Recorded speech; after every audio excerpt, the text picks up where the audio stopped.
Zele. Afternoon. Good afternoon, sir. How are you doing this afternoon? Very good, sir. How are you, sir? And everyone on the call. Good, thank you. Where are you joining us from, Lwendo? I'm joining from Kawamba District Health Office. Wow, Kawagwa. Sounds far. It's within Zambia, sir. So it can't be too far. No, thank you for joining us, Lwendo. George Simusamba. Good afternoon, George Simusamba.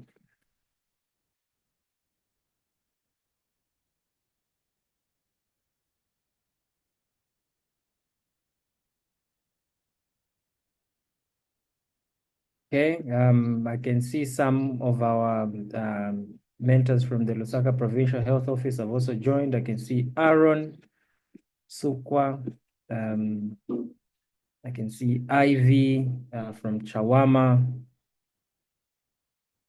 and many others. I want to check if before we start the presentation, I want to just check that our presenter is connected. Timothy, Mr. Chabu, are you connected?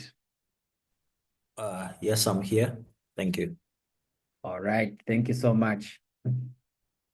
So today we want to welcome you all once again to today's echo session. And today's is going to be slightly different, but we're going to be looking at healthcare worker experiences and best practices using SmartCare. And I think a lot of the discussion is really going to be around SmartCare Pro, because as many of you may know, it's the EHR of choice for the Ministry of Health, and it's being rolled out in conjunction with the Partners Institute of Health Measurements Southern Africa, IHM for short.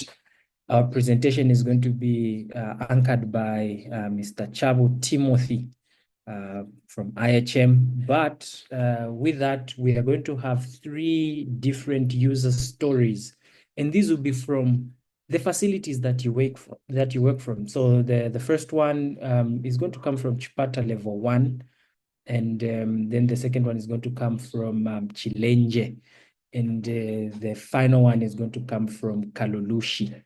So I just want to check if our co-presenters are also connected.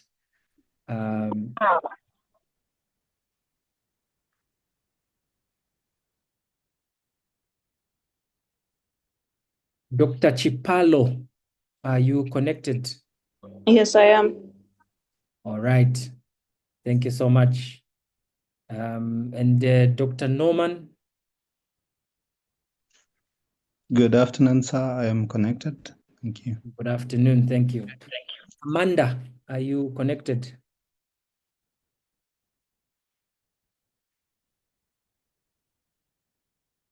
Amanda from Kalulushi.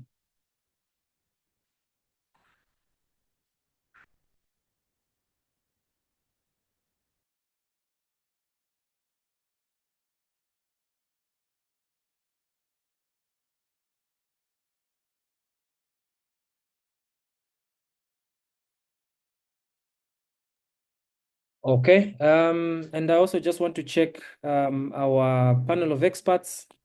Dr. Msariri, are you connected? Sam? Hi, Malilwe, can you hear me? Yeah, I can hear you, Sam. Thank you. Yes, I'm connected. Thank you. Good afternoon, everyone. Sure. And do we have Poho, Kawina?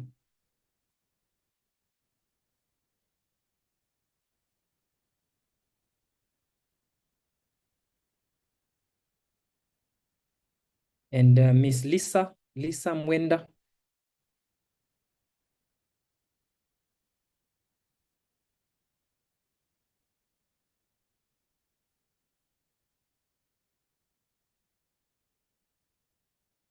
I believe they will join us as the session goes. And yeah, so I can see we are now just about 160 connections, over 160. My name is Malilwe Muhuma. I am with the Lusaka Provincial Health Office as a medical mentor. And I will be your facilitator for today. Just a couple of reminders. Please keep your mic muted, and also switch off your video if you don't need to have your video on, so that we can reduce on the bandwidth. Today's presentation is going to be done by Mr. Timothy Chabu. And if you have a question, if you have a comment that you want to make, you can use the chat box to make your comment, and we'll be able to get to that comment. However, if you want to vocalize, you can always raise your hand when we do call time for raising of hands.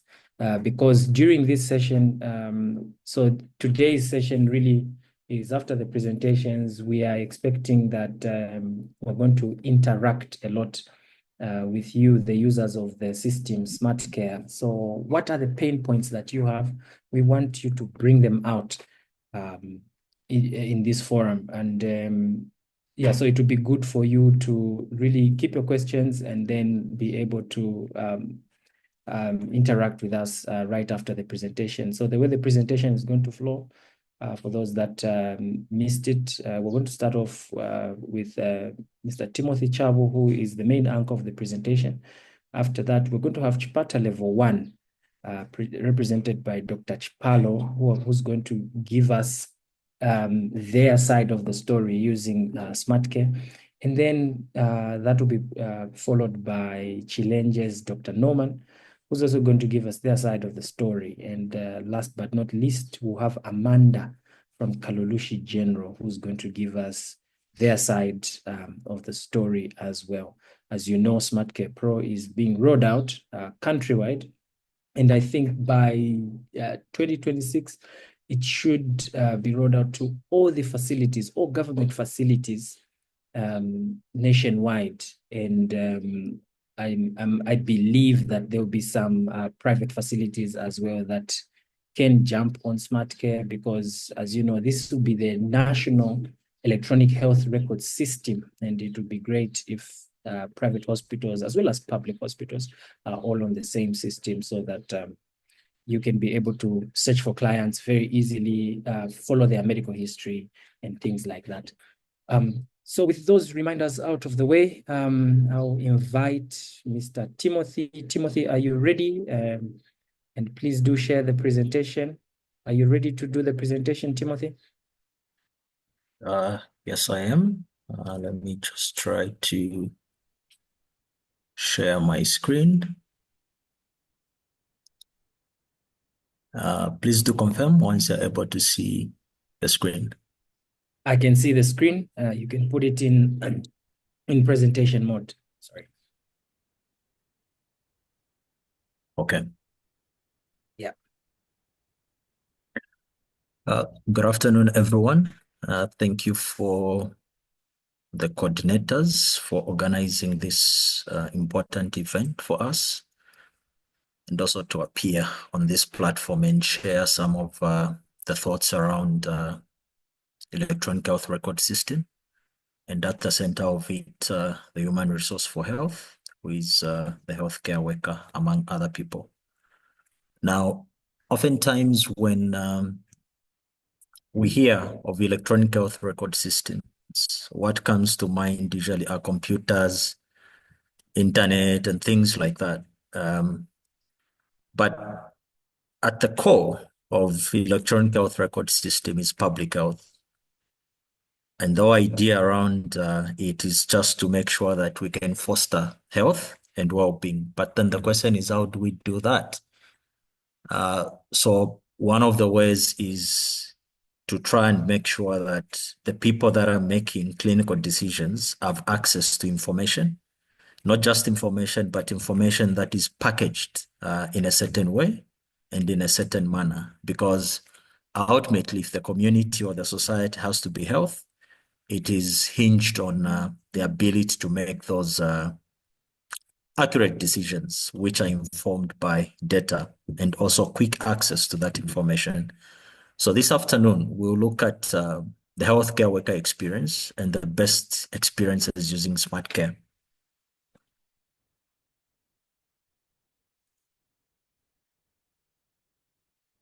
So just the outline, I'll speak to the current training strategy so that we can just scope our discussion. Then we'll move into the user experiences, as already alluded to by our moderator, by looking at 3 facilities that are implementing the system. What challenges they faced, what interventions have they developed, and how those things are working together. Our objective is twofold. One is just to highlight the capacity building approach to human resource for health. Then, of course, also showcase the user experiences and the lessons that we've learned this far. So you notice that why training or why capacity building? It's because at the center of healthcare, it's the human resource for health who is there. And we are looking at clinic officers, we are looking at doctors, we are looking at nurses, we are looking at lab people, pharmacy, physio, radiology, just to name but a few, and also most importantly, registration. But then you understand that this is a core team of people that for a good number of years have been using a different type of a system, which may be a paper system. So you would want to share knowledge, but also the skills as you introduce a different or an upgrade of that system. But also most importantly, capacity building, because you're looking at, it's the issue of change management. How do we move or how do we help this group of people, a team of people that have been working this way to work in a different manner? So then you introduce capacity building. So you just don't leave machines there, but then you also take time to interact with the healthcare workers and also facilitate knowledge transfer as well as knowledge sharing. The other core issue is also that you would want to do capacity building in a manner that ensures cost effectiveness. And so to do this, the approach is that you have a blended kind of sessions where you have classroom, but you also have on-the-job training. Classroom, you're just sitting with the people for a few hours, maximum maybe 3 to 5 hours, and you're just discussing the overview of the system, some of the navigational issues, but also how does then the system come into the picture of improving healthcare. So have that conversation that then sows a seed that kind of pushes the change that you seek. Then you do on-the-job training where you begin to see people in the real setting as the clients are coming, and a team of healthcare workers who are trainers then are sitting with their fellow facility-based staff and work out the processes as the clients present their different scenarios. So currently, this is the training model that we use. So before a team comes to a facility, they would have done what we call the training needs assessment. So would have known that facility has over 80 people. Out of these 80 people, this percentage, they are first-line healthcare workers, this percentage, they are this. But we also do what we call the stakeholder engagement. You will see letters go to the province, the district, down to the facility in charges, then begin to prepare the facility for the rollout. And part of the process is also to do what we call the account user creations, where this can be done remotely. You pick facility A, what is their clinical flow, input that in the system, and you move. Then we move into what we call the training phase, where we are looking at what I already mentioned. That's classroom and also OJT. So classroom, we are basically covering the overview of the system, an introduction to the system. Then you write your pre-test, of course, and you write your post-test, and you do your evaluation of the people that came to the facility. That feedback is very important so that we know whether we are achieving something or we need to improve in certain areas. I think some of us that have gone to visit facilities, you often hear conversations like the training was short, they were only here for 1 day. So we know that classroom is 3 to 5 hours. It's done. We spend more time on the job training because there we know that you cover different scenarios that are in their natural habitat, because those things will be informed by the clients who are coming to the facility. So in the classroom, what we'll basically show you is just, this is how you log into the system. And this is how, if you're a pharmacy person, this is how you get to pharmacy. If you're a doctor, we show you, this is once you log in, there's this step and this step, and you can provide the work that you provide to a patient. So you will see the OPD, you will see the IPD and different things. But when it comes to on-the-job training, there will spend more time. And for facilities that we've visited, it would be nice to hear that feedback, whether what we are saying is true or not. For facilities that we've visited, you have days where people are actively working with you in your service areas, which is what we call active shadowing, then move into what we call passive shadowing, where people are now trying to win you off as you do the work. But even when these two phases are done, we then move, as the people are leaving the site, we then move into what we call the post-training support. So here, we leave what we call the adoption kit. You have the job bed, you have the videos. Not only that, we'll also create groups, facility-based groups, where if a person is having a challenge, they can just post that issue, which requires immediate attention and to be attended to. Beyond that, you notice that all the facilities will have the service desk numbers, because we have a dedicated team at IHM that pick calls and respond to the issues as they are coming. So those numbers will be displayed, and people will have the time and the opportunity to call and also have their issues logged in. And we also do personal orientations. So almost every week, we host an online meeting where people from different facilities across the country join, and we discuss either the latest changes in the system, or sometimes get feedback on how things are working, or introduce a new topic which aims to utilize, to enhance the system use and adoption. I've already discussed these stages. When everything is said and done, we also then ask ourselves, so what are the key performance indicators that we are looking at? So we'll then look at the knowledge rate. Okay, so when we moved into facility A, we did the pre-test, which gave us a baseline in terms of the knowledge levels of the people that we found on the ground. Then once you've done the classroom training, the question becomes, has knowledge addition taken place? And for you to determine that objectively and empirically, you will have to use what we call the knowledge rate, which is what's the percentage of the people that passed the post-test. Then we also look at the retention rate. So we've moved into facility and we've left the system running.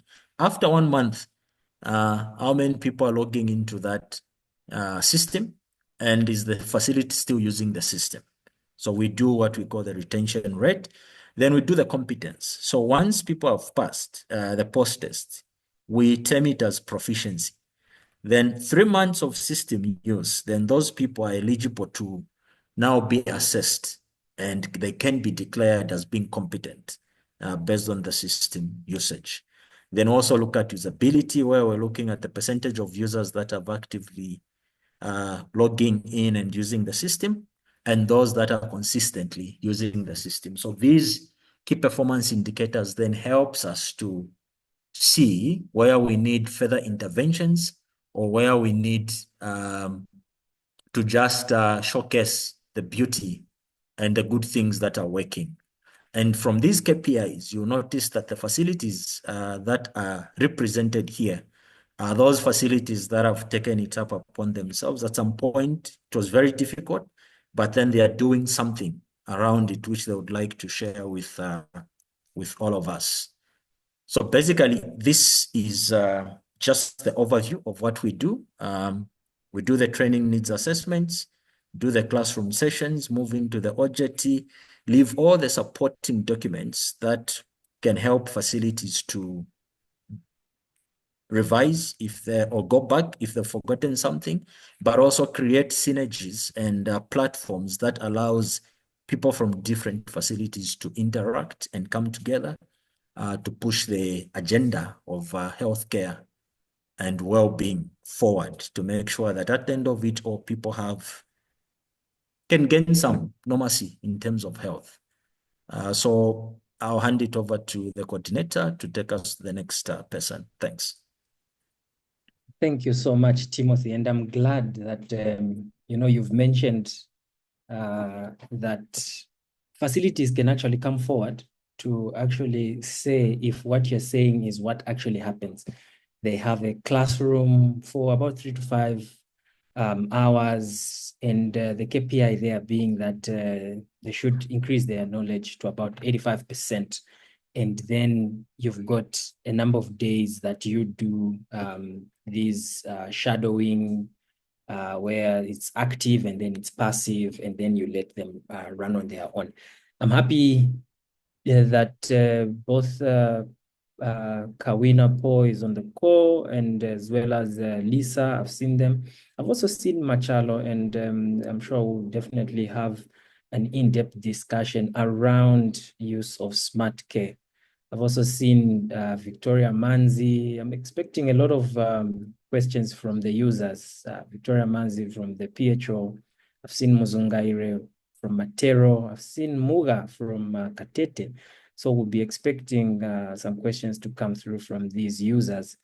First up is Chipata First Level Hospital under Mandevu constituency, or formerly Chipata Sub-District. So Dr. Chipalo is going to take us through the SmartCare Pro implementation.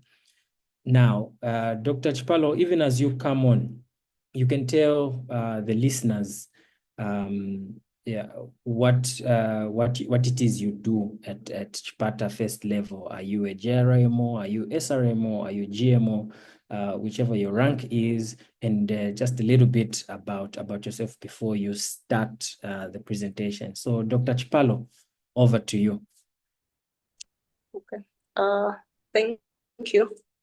This is Dr. Chipalo speaking. An SRMO at Chipata First Level Hospital, and I'm also a SmartCare trainer.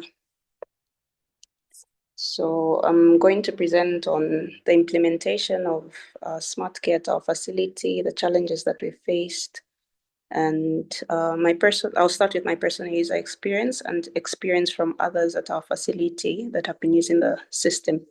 So we started the implementation right about last year. That's with SmartCare Pro. We had been using SmartCare Plus, though not entirely in all departments. So we started implementing SmartCare Pro at the beginning of last year, and it's become fully functional this year. That's from support that we received from the administration. Previously, when it was just introduced, we had so many challenges in that people felt like it was the last SmartCare that they had, which was SmartCare Plus, and they frowned upon it because they said it had failed previously. So the advantages that we've seen with this new SmartCare is that SmartCare Pro is that it's easy to navigate with the system.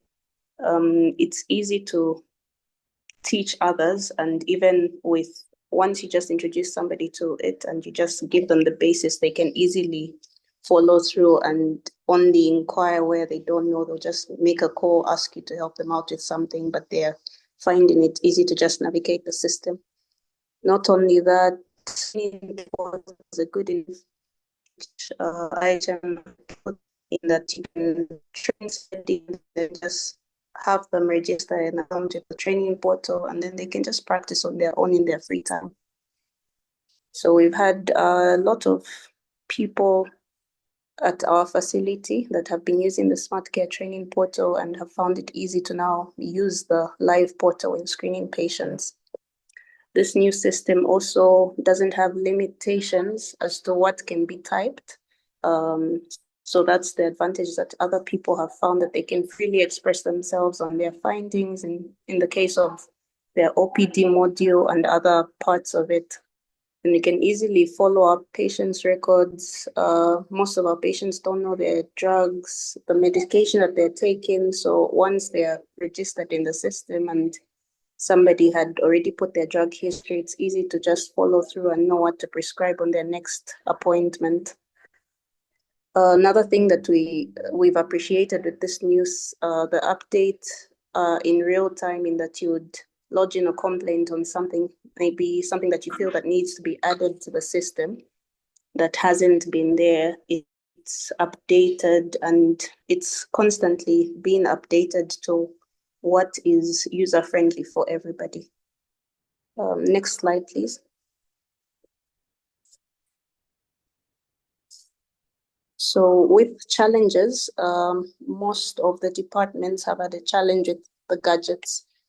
We had the introduction of the paperweight tablets. IHM had brought, I think from province, they had brought quite a number to our facility, but it needed constant updating. So most of our staff members would rather use laptops or computers because they're constantly having challenges with the e-tab. And then the other thing is that we don't have enough gadgets to cover all the departments at the same time. So this brought about us coming up with an initiative that we're going to introduce this pilot system, which is NEMA OPD. And with NEMA, that's the example to the rest of the hospital. So if NEMA can fully use SmartCare, the rest of the hospital can. So this was brought about around beginning of this year. And despite having these other challenges of network, power outages, though power outages has now been sorted, but network sometimes is off. We got some booster network. It still has some challenges, but considering NEMA being the example, all resources in terms of most of the gadgets have been put towards NEMA. Other departments have the gadgets as well, though they are not as much as required, meaning we have to share in some departments. Like MCH would have 2 gadgets there. Labor ward, which would need about 7 to 8, would have maybe 2. So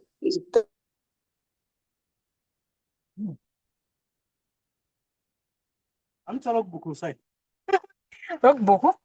I'm living at the PNGs. What I want to say.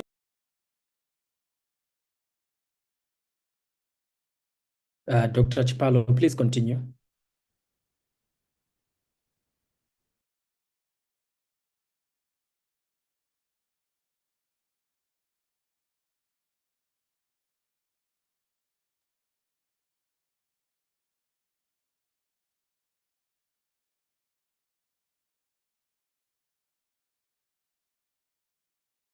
I think Chipalo may have dropped.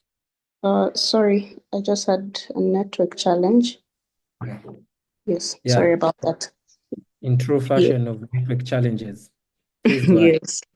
Yes. So we did away with continuation sheets, which makes it hard for people to screen patients using paper. They have to search around the hospital for continuation sheets, which administration say they're not printing anymore. So they're being forced to use SmartCare. Next slide.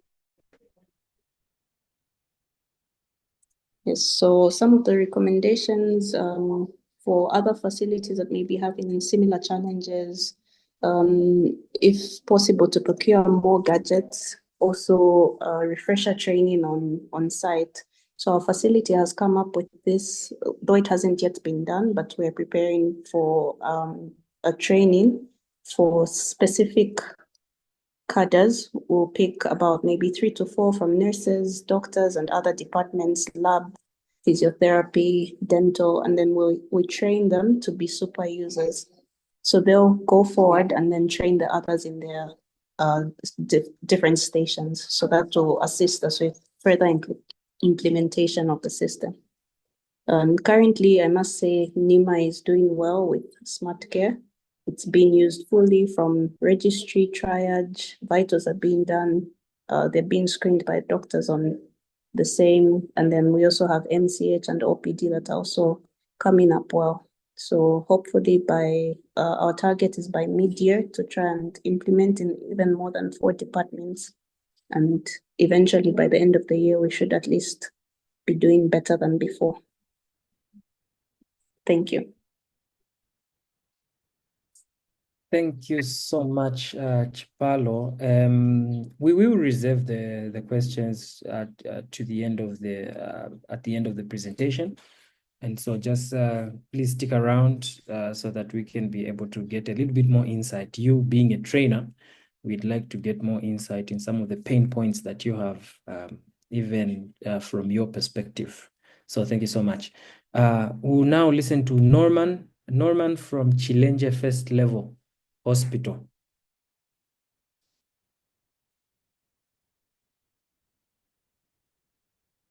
Good afternoon, everyone on the call. My name is Norman.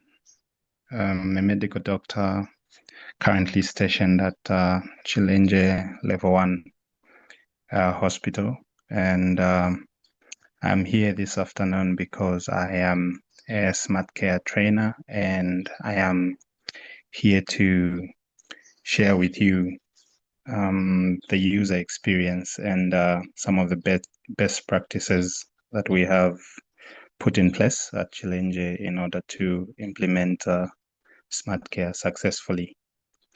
So I'll quickly run you through a brief introduction to SmartCare, how we've evolved as a facility and where we are currently. I will also take you through some of the user experience that we have gotten. And of course, we'll discuss some of the challenges and strategies that we have put in place, and some of the recommendations. So you will know, you are all aware what SmartCare is, so I will quickly do away with that. But I would like to highlight that we are, as a facility, we are coming from as far back as 2019, 2020, when SmartCare was first introduced as a version of Legacy. Somewhere around 2022, 2021, 2022, there was an introduction of SmartCare Pro that was mainly used in the OPD department of the hospital.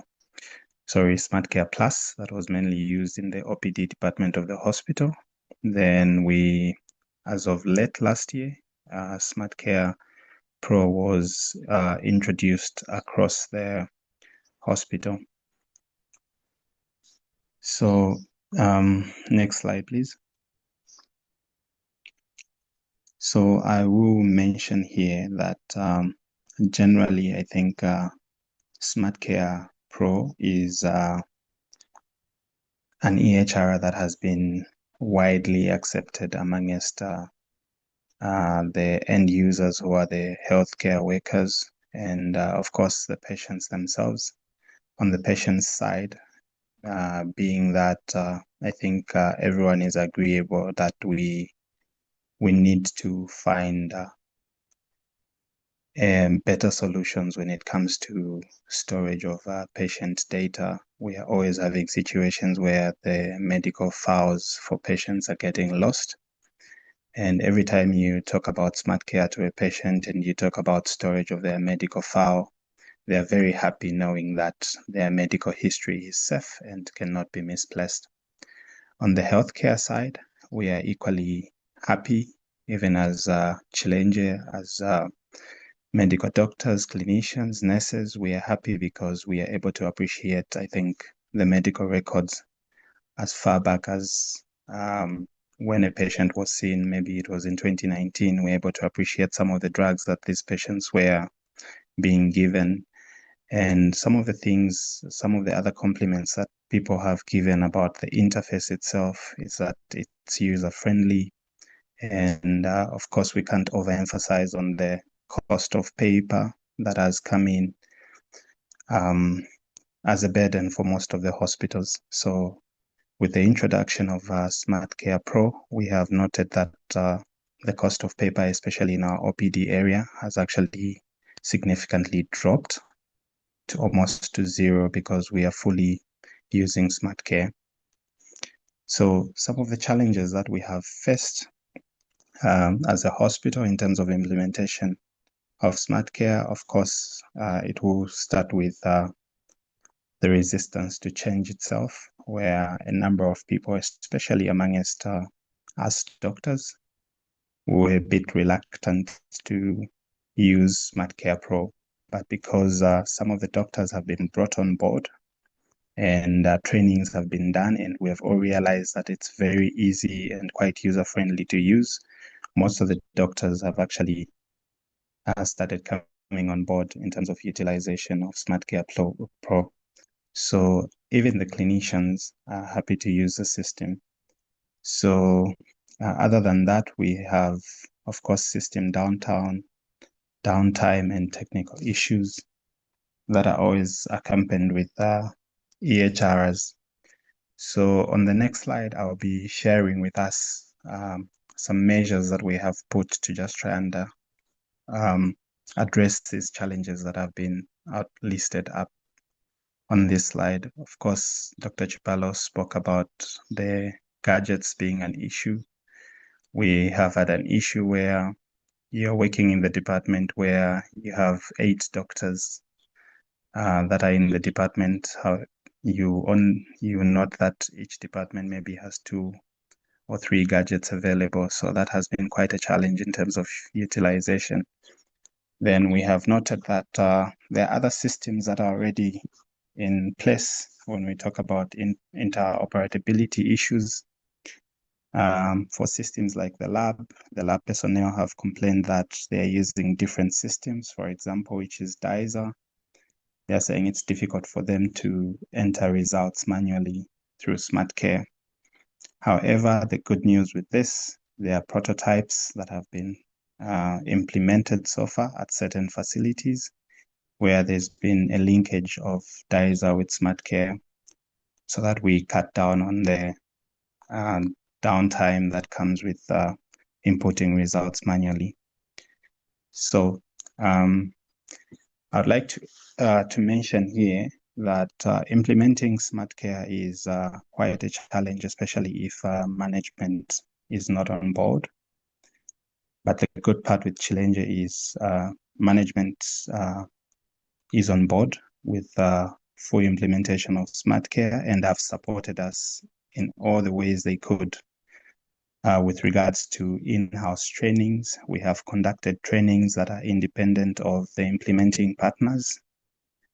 We have also continued to capacity build amongst ourselves. Those are some of the measures that we have mainly put in place and continued to identify individuals that are super users and encourage them to teach others.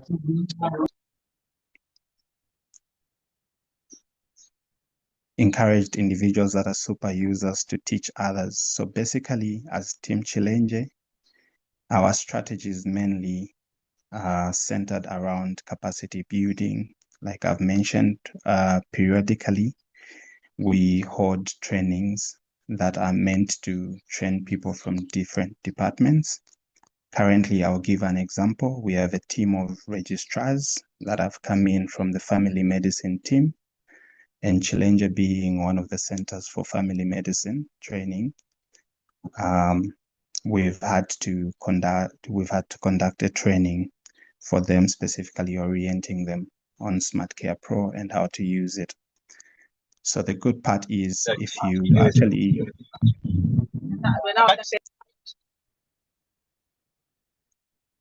So the good part about this training is that the person that was actually conducting a training is not any of the trainers amongst the list of trainers for SmartCare Chilenge. It's actually a super user who's conducting a training, which simply shows that people have been able to grasp the concept and be able to pass it on to the other super users.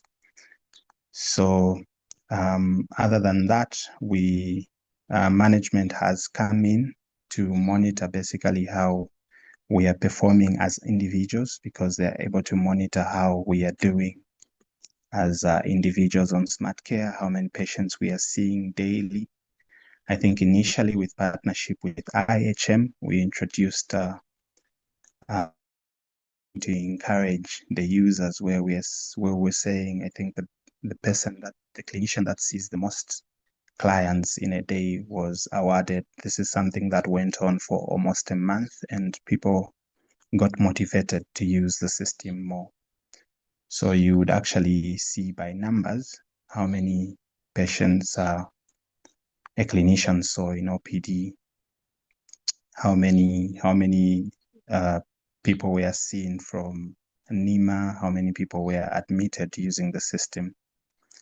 So as one of the other challenges that, one of the key challenges that we've had as well is you will notice that as you move from one department to the other, the needs of each department are different. So I will speak on behalf of MCH and Labour Ward. We had noted that MCH and Labour Ward modules were more involving. So one of the approach that we used in terms of implementation of SmartCare, we said we are going to hold back implementing SmartCare in these departments until we fully get gadgets and we capacity build in these departments. So currently, SmartCare is fully running in the OPD department and casualty and IPD departments.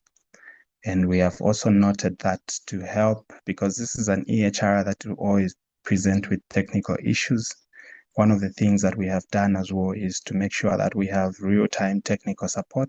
So we've identified IT staff together with some super users that always come in to help us where there is a technical challenge and a technical glitch to the system. So over time, even when the system goes down, it's usually within minutes you'd expect the system to be up and running again because you have real-time technical support. So with that said, some of the recommendations that we would actually present to the team here, and of course I've noted that the IHM team is present as well, is maybe we try and look into the implementation of an offline version of SmartCare Pro to address the network challenges. So with this, maybe it would actually come in where network drops, you can still continue seeing your clients without interruption. Then continuous stakeholder engagement with capacity building. Like I have noted currently, the model of training, like Mr. Chabu has highlighted, is basically a one-day classroom session, but then engagement on the ground has to continue. As Team Challenge, we have identified a few people that will be engaged in terms of training. So we have said we will have continuous training that is going to be going on, especially if you missed any of the other trainings. We are continuously engaging the stakeholders involved. And departmental implementation is something that is very important. I think we have noted that implementing SmartCare across the hospital as a whole has been a challenge. So for us, the approach that we have said we'll use for the time being together with management, we've said we are going to go implement it across the departments. So as I'm saying, I think the OPD casualty have come on board, and we are looking into implementing SmartCare Pro in MCH Labour Ward together with the lab. So as well, we are looking into recommendations, maybe infrastructure with support. I think on infrastructure, we can't overemphasize. We need more support when it comes to gadgets. Like we have mentioned, there are a number of people on the ground that are willing to use SmartCare Pro, but we are limited by the number of gadgets available in these institutions. Then a continuous system evaluation and feedback. On this one, we have seen some very good feedback from the IHM team. I think most of the times when we're using the system and we face a systems glitch, we are able to report it, and within a few weeks, it's actually worked on. So my encouragement to all the SmartCare Pro end users here is that please make use of the help desk and TUSO to lodge in your complaints.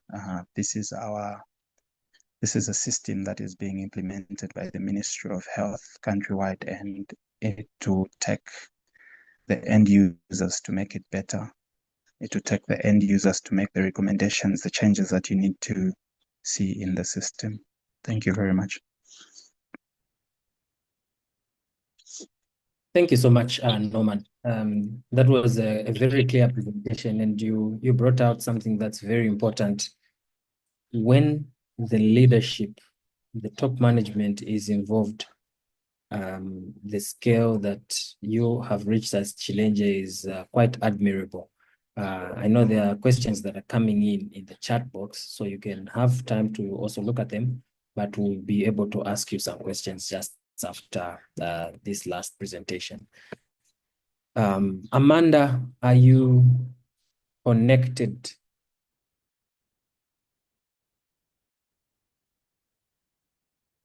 Amanda Simwanda, Kalulushi Hospital.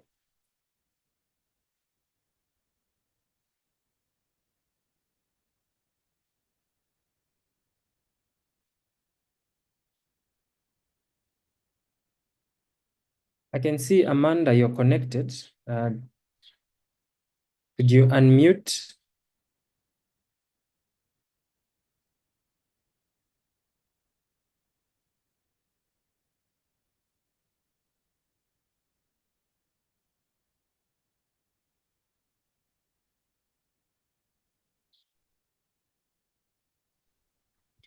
Good afternoon.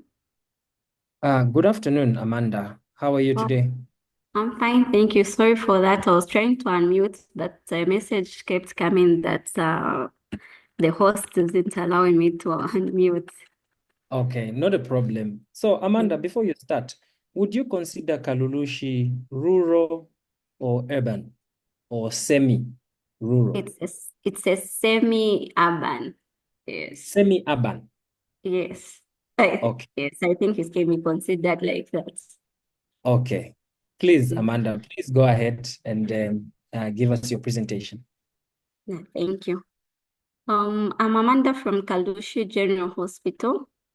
Professionally, I'm environmental health, though I'm acting health information officer at the hospital, and also a SmartCare champion. Yes.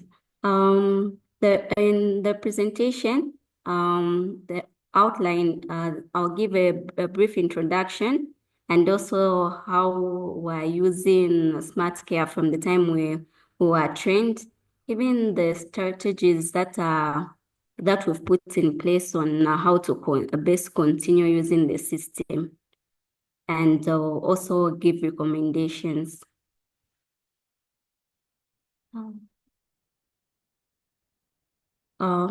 SmartCare was officially introduced to Kalulushi General Hospital last year in February 2024 after the training, and we were trained by SmartCare trainers who were deployed by IHM, and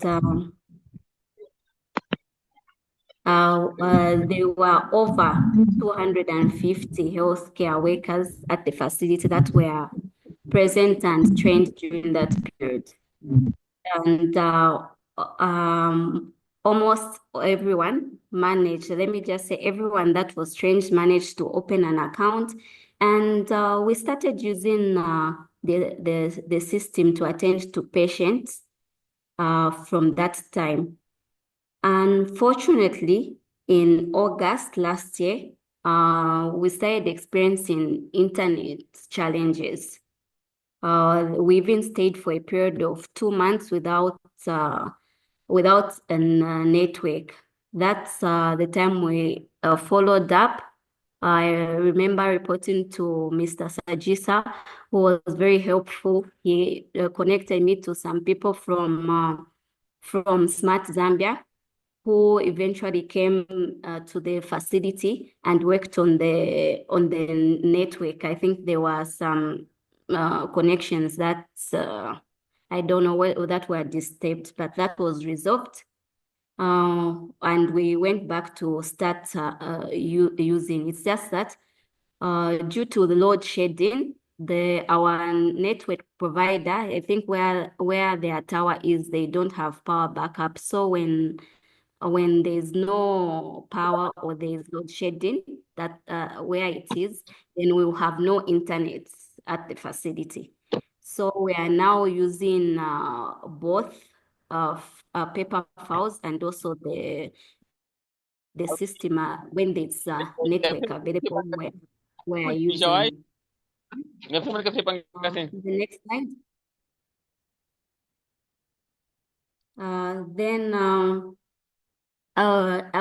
When it comes to the acceptance, most of the workers, in fact, everyone, they welcomed this the SmartCare Pro because it was the first time we were doing it at the hospital. Despite ART was connected to Legacy, it was the only department that was using SmartCare. But for the entire hospital, we only started using when SmartCare Pro was launched here. And the management, mostly the head of institution, has been very keen and support, whereby at this moment, they are trying to push for the Ministry of Health to help us be connected to Starlink, because we hear it, since it's a satellite, I'm sure we will have we'll have little interruptions when it comes to network, because here at the hospital we have power 24/7. So the issue for internet we're being affected, it's an external problem. So if Starlink is connected, it will be quicker, because we have our hospital is quite busy. We have a lot of a big coverage for the catchment area. So we have a lot of patients that come through. So the issue for the internet being slow and sometimes it's completely not available has made it difficult to completely just use SmartCare, but we're currently still using both. The next slide. Then this is just an example of the radiology, the registry, pharmacy, and screening rooms on how we're using. And when it comes to gadgets, I think we are well equipped, and at least all the departments have got even one or more gadgets that they are using. So when it comes to gadgets, we are okay. Maybe just when it comes to tablets, there are a few, because we're now having a good number of doctors, more clinics, more specialists. So I think that's the only thing we would need is more of the tablets. But when it comes to the laptops and computers, all the departments we have. Then the main recommendation, which is beyond the hospital, if the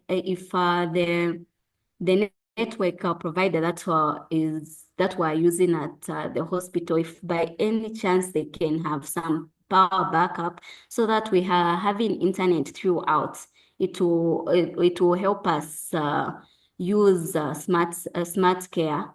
Because I think almost everyone so far, except the new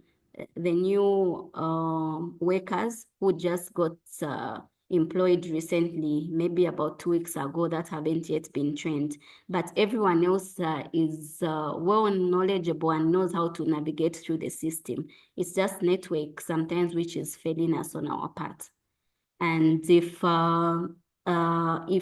the issue for the Starlink can be done as quickly as possible, I think it will achieve the issue of being paperless or using as little paper as possible. And also just continuous mentorship to the staff on the benefits of digital records keeping and how and the advantages, mostly when it comes to reports. We won't have to manually count the reports. The reports are already there. So when people enter everything according to the way they are supposed to, reports will be easily generated through the system.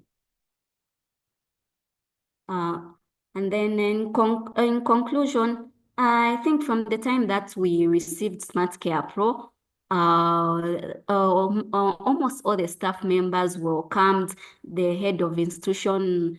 She's been assisting to also go and in departments to also explain to people the importance, and management has been really helpful on our part. And we just hope the major problem that we have with the internet will be resolved as soon as possible, so that we use SmartCare Pro 24/7. Thank you. Thank you, Amanda. And your perspective was very clear. I've interacted with some colleagues from Kalulushi, and yeah, what you're saying is actually what's on the ground. So that's it was good to hear your side of the story. So now, dear colleagues, we're going to have our Q&A. We have about 20 to 25 minutes that we can attend to questions and have discussions around these things. But before we definitely get into that, I can see the chat box has been busy. It's been very busy. And we'll attend to those questions as well. So I think my question for the presenters, I'll start with you, Amanda. What are some of the things that you think have made it easy, in quotation marks, for the hospital to adopt SmartCare?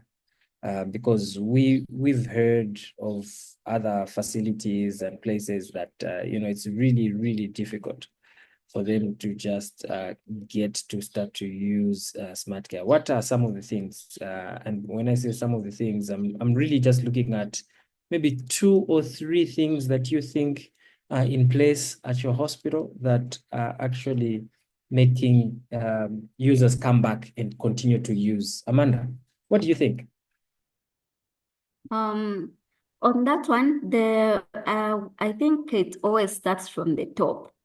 When you have people like mostly like the hospital setup, where you have the medical superintendent is on top of things, the head clinical care is in fact him is actually a SmartCare trainer. I think yes, like he's been a trainer for years. If you have those top offices, the hospital administrator, people are supporting it, and departmental heads, those people are key for departments to actually easily accept, because it starts from there. If someone who, for example, let me give a department like maybe OPD. If the OPD in charge is not supporting, everyone else won't support. So so it starts from the person who's in charge supporting, then everyone else will follow. I think for us, that's what has worked. And also the champions that were selected. We still even hold meetings, which even the head of institution will ask, when did you people have the meeting? For us to even reach to the conclusion of looking at Starlink, it's because I had visited a facility just here in Kalulushi, when people from the Ministry of Health and Daycare House passed through to check how we're using. Then I found that there it's fast, and it would actually suit our institution, which is big, like very well, and which runs 24/7. So I think for us, that's what has worked for us. So if the champions are active, the head of institution and departmental in charges are supporting, then everyone else will. Thank you, Amanda, for your response. Now I turn to Norman. Norman, Chilenje first level. I mean, the top management, some Dr. Mwila and Dr. Kapembwa are colleagues, and we interact from time to time. But for you, Norman, how has SmartCare really improved your workflow, and not just your workflow, but the workflow of the hospital? Dr. Norman.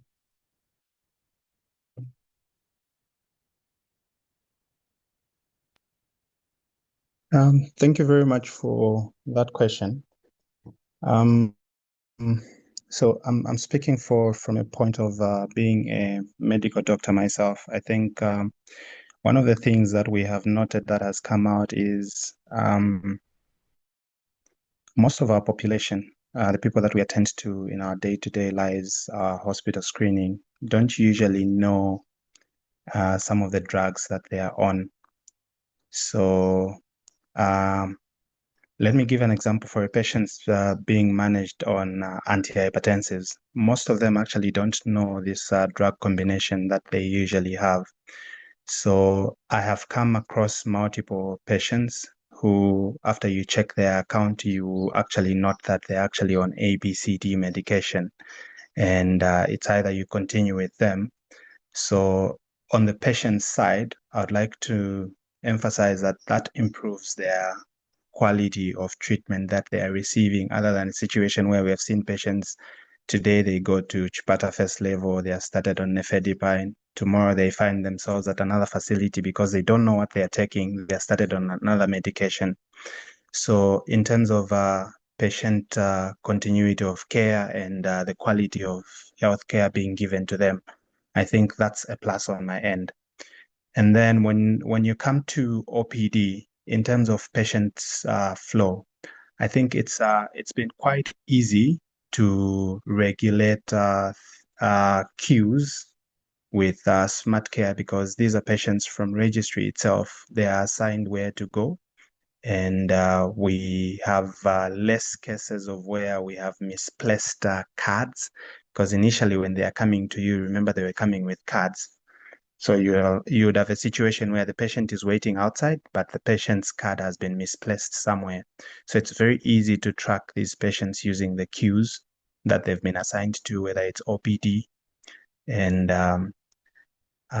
another benefit that I have seen, especially when you're working in departments like OPD, ART, and other smaller departments, is just the continuity of care itself, where you have systematic continuous visits, especially in ART, that you're able to follow up and see what was being done for the patient. So that's basically the plus on my part and the patient's. Thank you so much, Norman. I know that the leadership at Chilenje is really supportive of the technology, SmartCare, and because I mean when this SmartCare was being talked about, they hit the ground running even before the trainings. I know that they galvanized the facility and made sure that everything is in place and people can start using the system. Chipalo, Chipata first level. You talked about NEMA being able to use SmartCare. Please talk to us a little bit about the interoperability of your NEMA side and the hospital workflow. How has that really helped the uptake and even just in your own experience? Because we know that when you go to a hospital, you need to sign forms. Are you saying that you've replaced the signing of forms because now NEMA is using SmartCare in terms of claims? I really want to understand the extent to which NEMA is using SmartCare at Chipata Level 1 and how this has improved the workflows at Chipata Level 1. Chipalo.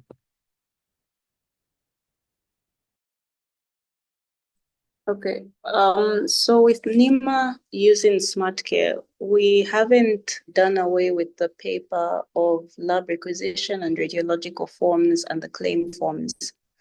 We are still using those, but we just include it in our plan, the investigations that we've requested for. Then when the patients come back with their results, we just manually put it into the system. If, let's say, they went for a full blood count, we put it under investigations done, and then we put in the results on our own. We are still using paper, but we're limiting the OPD module is only on NEMA, on SmartCare, sorry. Vitals are being done under SmartCare. Assigning of patients is being done under SmartCare. So that's the side of NEMA and SmartCare. But NEMA per se is our OPD that is being used as an example. If we can function and manage to have a good flow of patients in NEMA, we'll be able to do that. Great. And again, Dr. Chipalo and Dr. Norman, just one more question. Is theater using SmartCare? So for theater Chipata, we did train them on the use of SmartCare. They haven't yet started using SmartCare, but the module was run through with the, hopefully we'll be able to have theater start using it. All right, great. Norman, how's it going at Challenge? So currently we are not we haven't fully implemented the use of SmartCare in theater because I think we had network needed to be extended to theater. However, for persons like Dr. Kapembwa, he's managed to book some patients and be able to dot down theater notes after the procedure in SmartCare for some patients. So that's a facility, that's a department that we are actually looking into to take off fully in terms of booking patients and documenting findings and ordering investigations post-operative. All right, great. I know that with Kapembwa, I'm sure things are going to definitely move, him being a surgeon himself and being a user of the system. I'll go to some of the questions in the chat box, and we can attend to some of these as we go. And please, if you have any questions that you would like to vocalize, please raise your hand, and I'll be able to see that and be able to just call out your name so that you can be given the platform. I'll start with Dr. Muka's question. Dr. Muka is asking, are there KPIs that directly aim at improving uptake or use in rural areas? Machalo, please get ready to answer this question. Are there KPIs that directly aim at improving uptake or use in rural areas? And what is the user experience in these areas? Machalo, are you able to tackle that one? Hi, Dr. Muhuma. Yes, so we do have KPIs, not directly for rural areas, but these are for all SmartCare sites, so we don't distinguish which sites. So in terms of users, we do track, I think Timothy had talked about, we look at the competency. This is done every 3 months just to make sure that people are able to use the system first of all. And then we also look at those who are not able to use the system by way of how many people have been logging into the system, the balance of those who were registered that are not logging in. We also look at that, and then we try to see how we can then get into improving those particular users to start using the system as well. So we don't really look at whether they're rural, they're urban. We look at all users. The other, I think, KPIs that would be around that would be around system uptake. System usage. That's on the connectivity side. We do monitor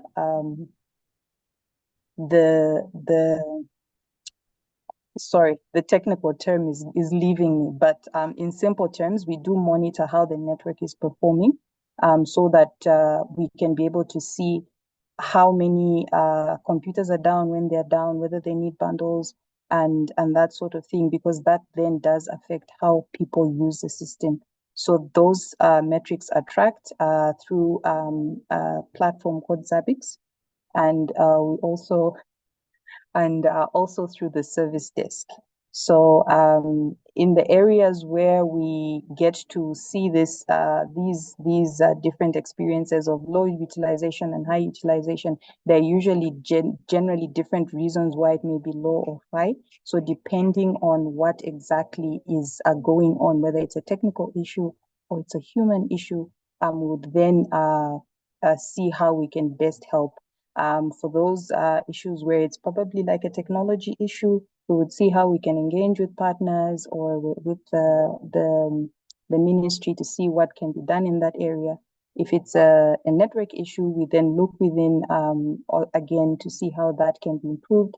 There are a number of facilities where we have deployed boosters just to improve. This is specific for rural areas, just to ensure that they are able to access the service in those particular areas. I hope I've managed to answer that question. Thank you. Thank you so much, Machado, and thank you for your insights on that. Sam, I've seen Christine Matavale's comment. She's asking about, is there a way the school health program can be incorporated in the SmartCare Pro? So this is probably in conjunction with the Ministry of Education, because she notes that students or pupils from these schools are sent to hospitals using a referral form. But she also notes that while they're in school, they are seen using these digital gadgets. Dr. Sam, what do you think?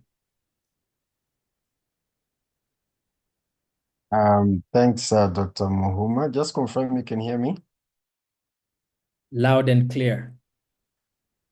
All right, thank you. Yeah, so that's a very cardinal and critical question. The issue of us beginning the training from the training programs or the school programs. So we actually do have a department within IHM that looks at sustainability and institutionalization. And there's been a lot of work around embedding medical informatics or health informatics curriculum within the schools. So this is ongoing work. I know my colleague that works in that department has had several meetings with the different universities. And we've also been engaging with the likes of the Defense School. And I do think this is something we should start seeing some outputs in terms of actual integration with curriculum or deployment within a particular school at the turn of the year, most likely next year or beginning probably after the first half of next year. But suffice to say, there are a lot of ongoing works to try and embed health informatics, not just SmartCare, but the whole ecosystem of the different digital health systems across the different training curricula. As you might know, working on revising a curricula it involves a number of stakeholders. Obviously, there's the universities themselves, the Ministry of Health, the Ministry of Education. I'll ask Lisa, because I know Lisa has also been taking part in some of these conversations, if you'd like to add something here. I see Paul also has his hand raised.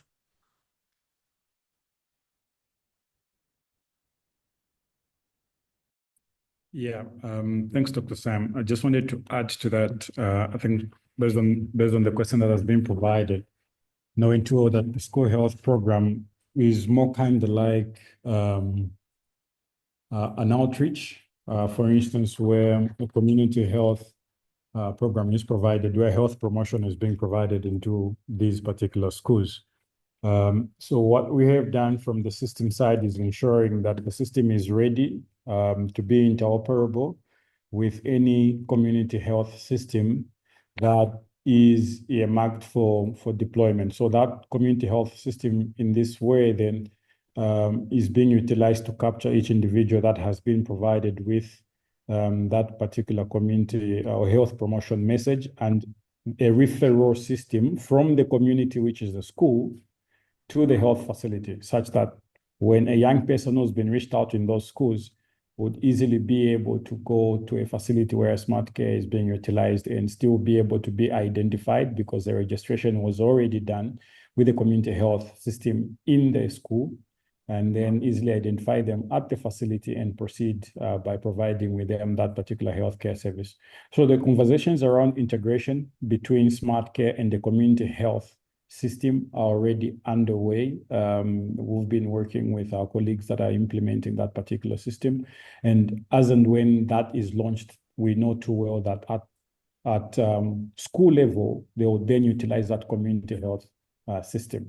While then at facility level, that referral system is already embedded and continued provision of care, utilizing SmartCare with the same unique identification that was utilized earlier on is still utilized at the facility. So that's the type of implementation that is already placed, but it is still as a working in progress with other partners that are working on the community. All right, thanks, Paul.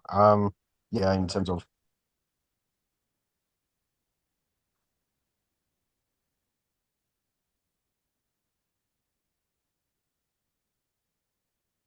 sorry, Sam, can you get me? I dropped off because my network. yes, I can hear you.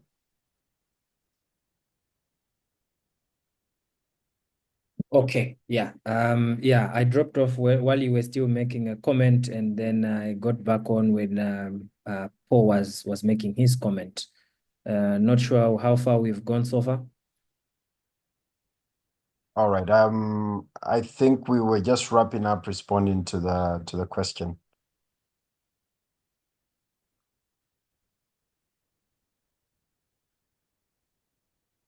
Okay. All right. Yeah. Then I guess we'll continue with the questions in the chat box.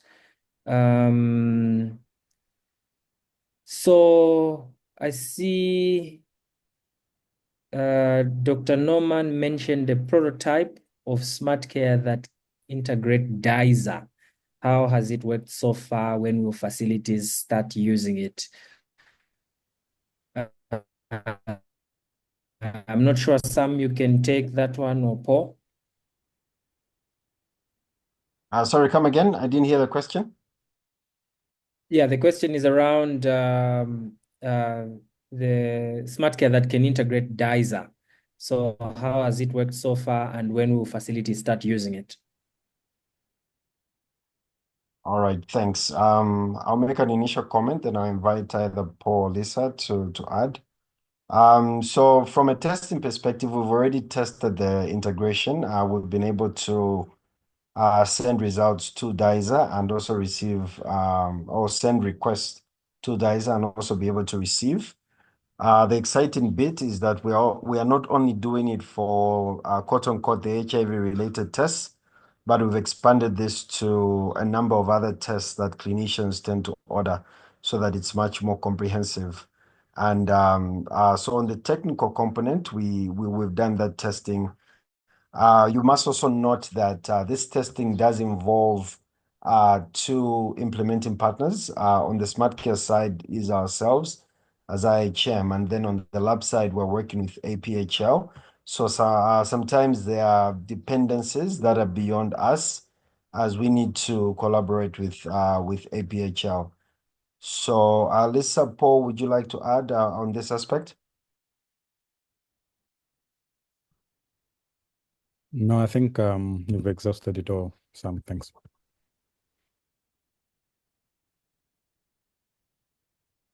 Okay. So Fortune says, I don't know if you can hear me. Fortune says to support Amanda, explaining the importance of that transition, ensuring people understand the benefits, really helps in welcoming the initiative, unlike a situation where people feel it's imposed on them. Lisa, I'd like you to comment on this one. Lisa.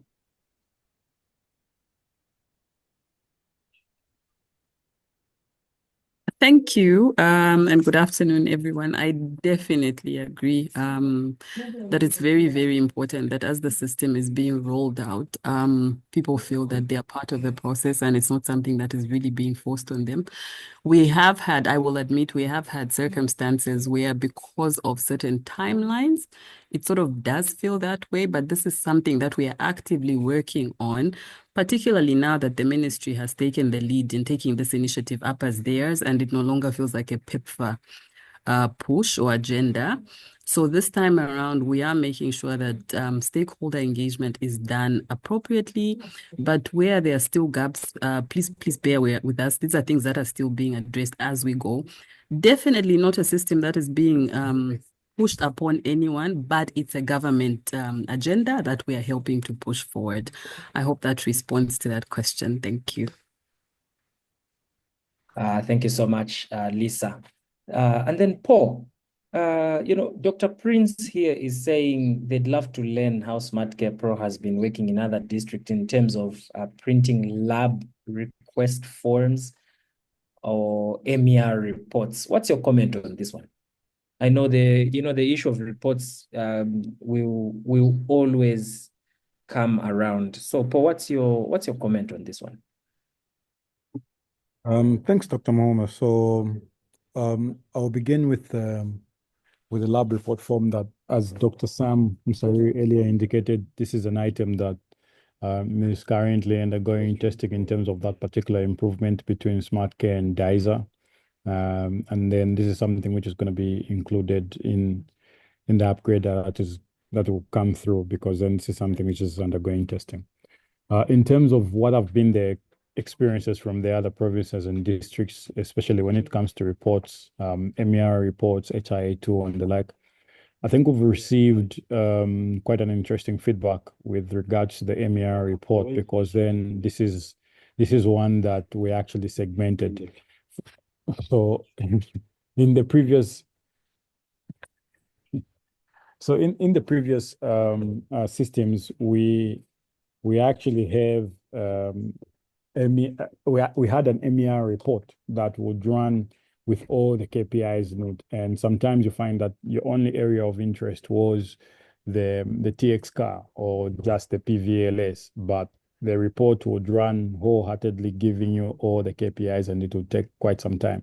But in SmartCare Pro, since we decoupled it, you can just run particularly for the KPI that you would want. I think the feedback we've obtained is that it has made it seamless, especially from the reporting side, that you can only select TX car or PVLS or ML, a particular indicator that you want, and then it runs. So that way it has reduced the workload in terms of the runtime for the reports.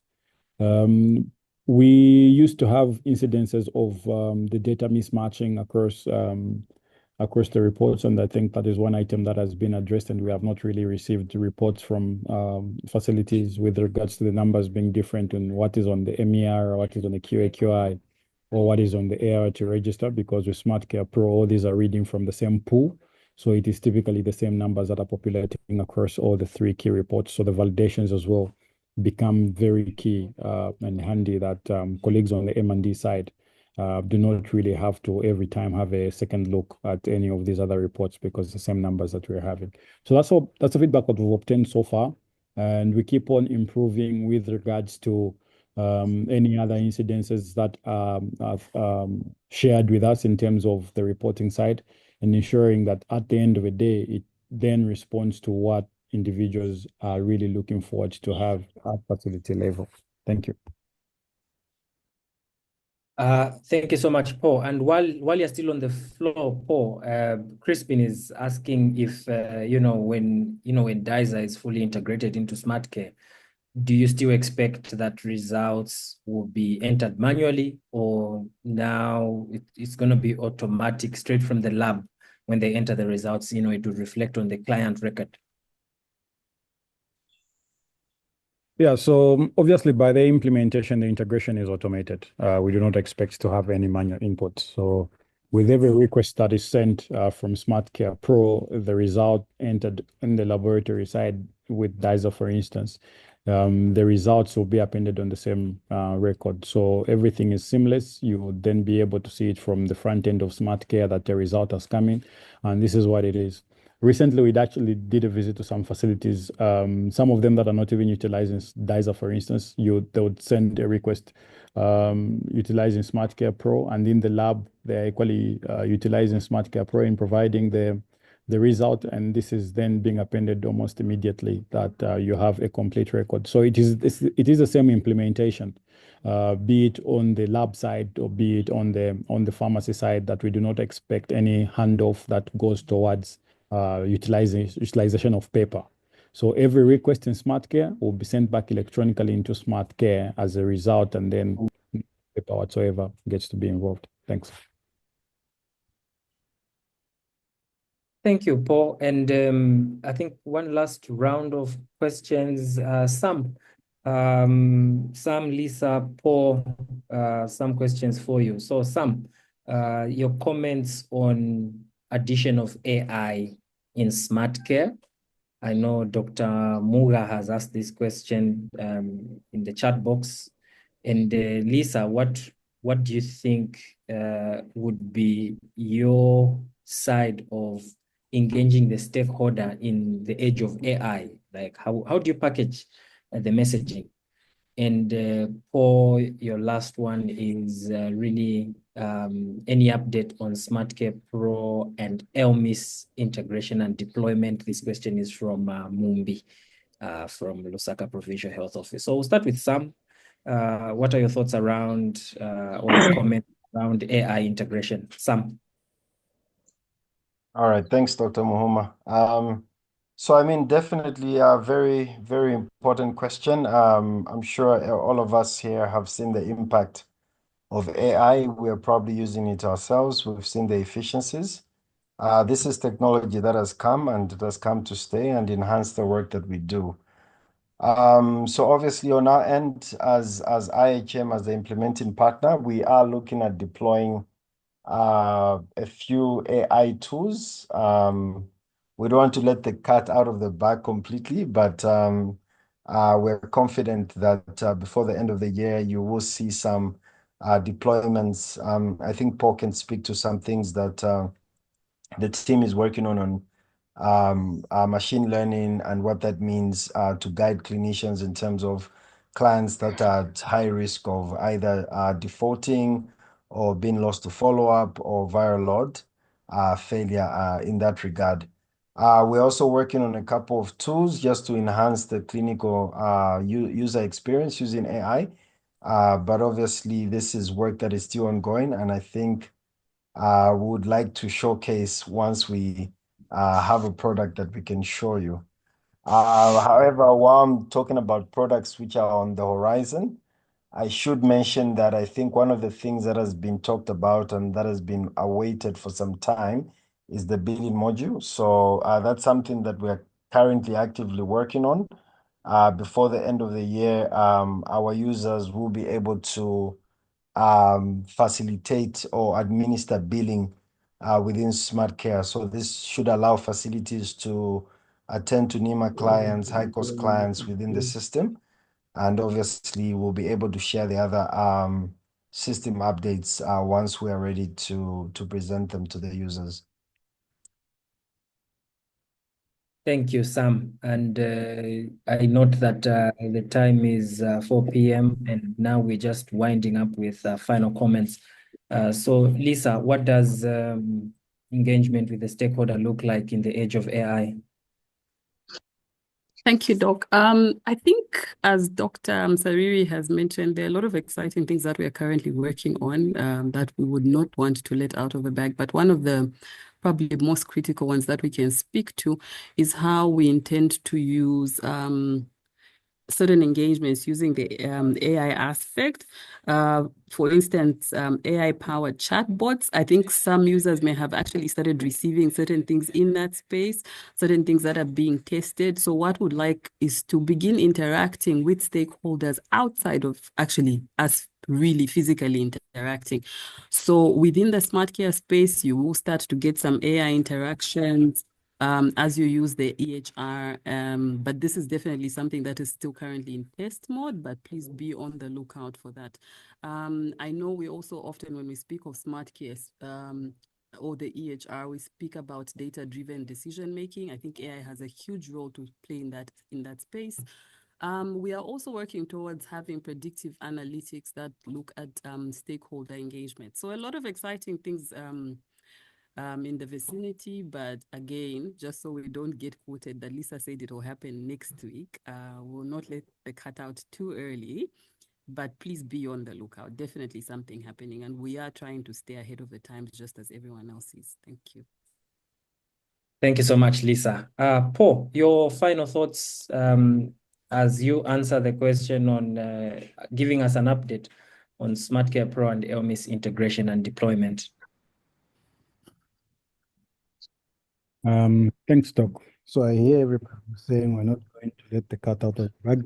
I'll get it out. So in terms of we have been working around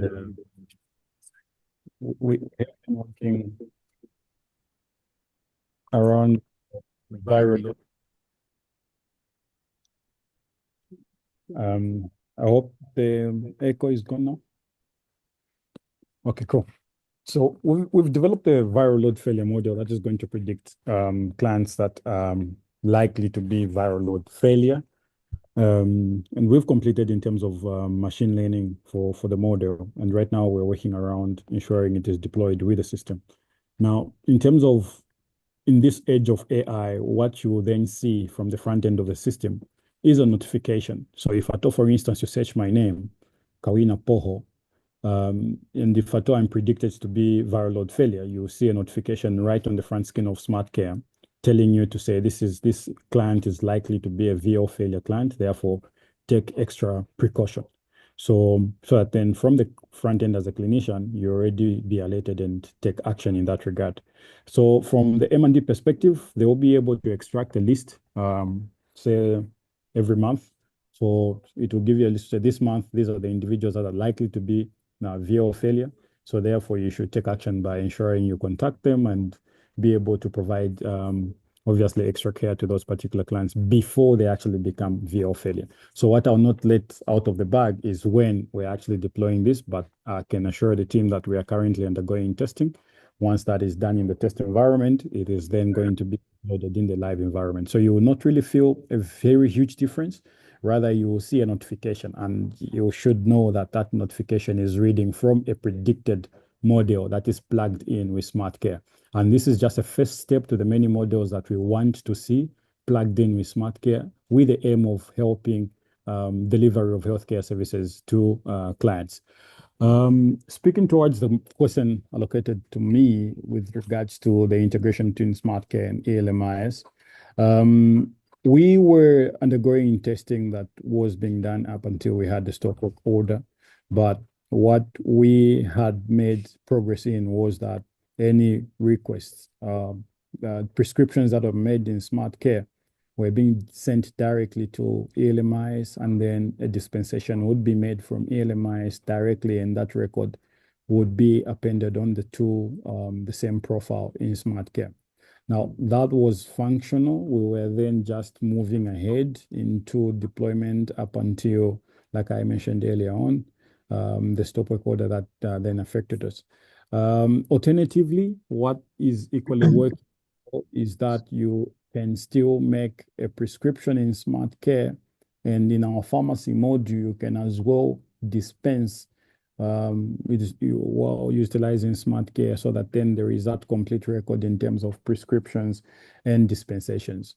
What we're then looking forward to is just clarity moving forward between how the integration is going to work between SmartCare Pro and ALMIs. Otherwise, the functionality in itself was fully implemented. It was fully tested. We were just then awaiting full scale up in terms of moving into other facilities away from the facilities that we were testing. So definitely the integration works, and it's just a matter of scale up.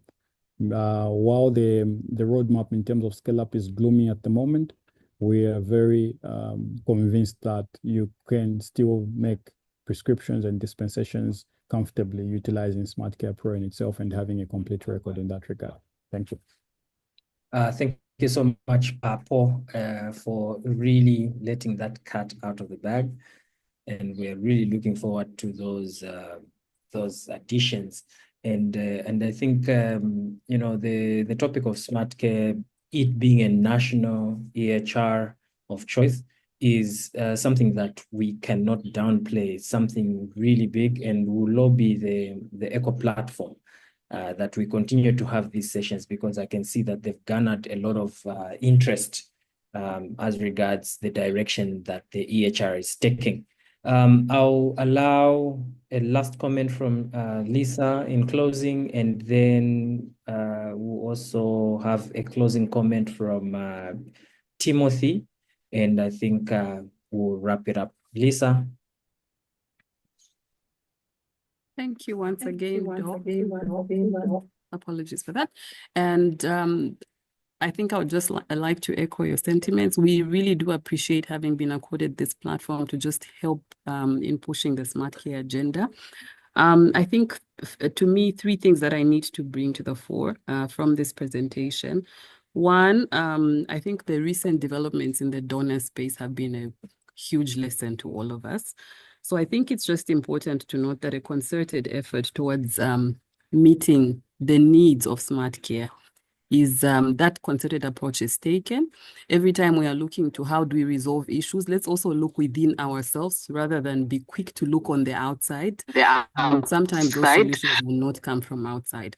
If we can start to look inward to find solutions, you know, solutions towards equipment gaps, solutions towards engaging with our service MNOs, just to ensure our network is improved.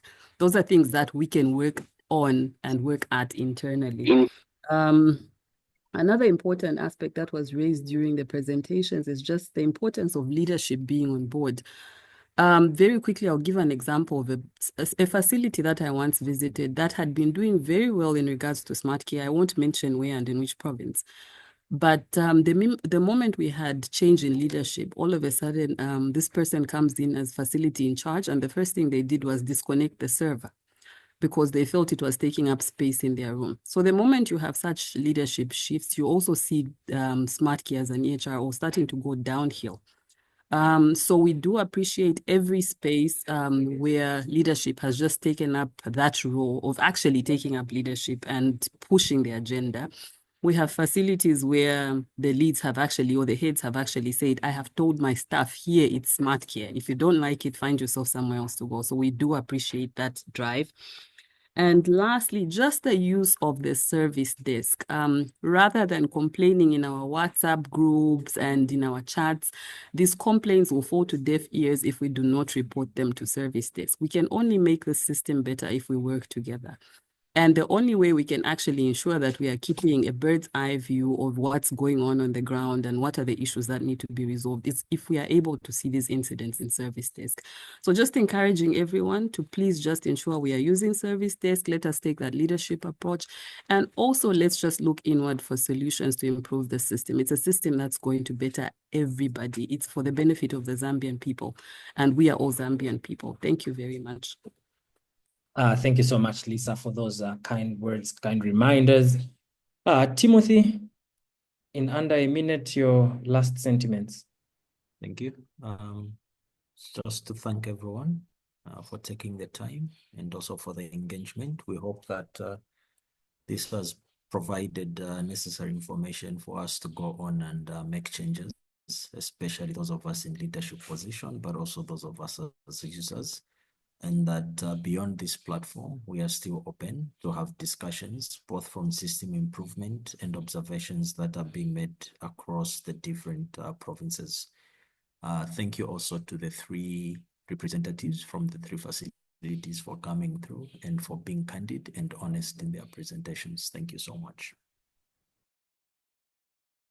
Thank you so much, Timothy, and thank you for coming through with that presentation. It was really an eye-opener, and to also the other presenters, Chipal, Norman, and Amanda. Thank you so much for sharing your stories and your experiences in your various facilities. So now, in closing, I just want to say thank you to everybody that had took their time off. I know we've gone over, and I apologize unreservedly for going over by about 12 minutes. But thank you for sticking around, and thank you for taking the time to be with us. My name is Malilwe Muhuma. I've been your facilitator today. Next week, we have another interesting topic, and the topic is going to be the role of multi-pathogen diagnostic platform in clinical management of patients. I'll say that again. The role of multi-pathogen diagnostic platform in clinical management of patients. So please do tune in next week again at 14:30 to 16 hours for another session, another eye-opener. And I think from me and the hub, it's bye-bye for now. Please do enjoy the rest of the week. Thank you so much.